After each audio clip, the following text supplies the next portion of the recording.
Katja Koehler-Cole, and I'm a postdoc currently in this department. And our research project is called Implementation of Cover Crops in No-Till Corn and Soybean Systems in Nebraska. So we are working with cover crops at 4 different research stations. So we started out with the research station at Mead, which is NREG, it used to be ARDC. Then the research station in northeast Nebraska near Concord, that's Haskell Ag Lab. Then we have the research station in south central Nebraska near Clay Center. And then we have a research station out in Brule in western Nebraska.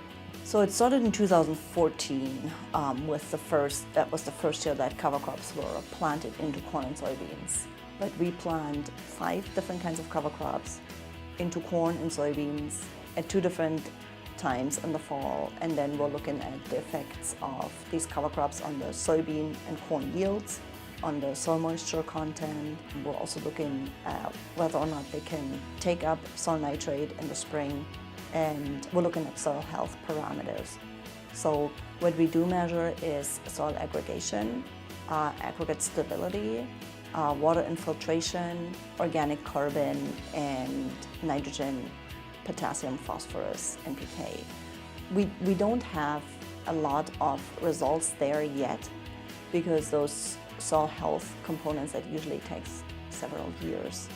So this year is the last year where we take measurements, and we're hoping to see some differences.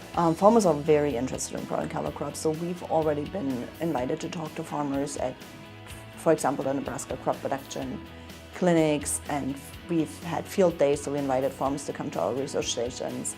So we're very excited about this because we can help farmers make management decisions on cover crops. For example, when to plant cover crops, what kind of cover crops to plant.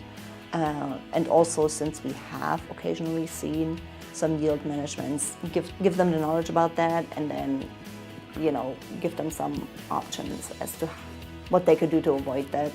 I think it could be very useful for farmers that are already wanting to adopt cover crops, so it would help them, again, with the choice of species and when to plant.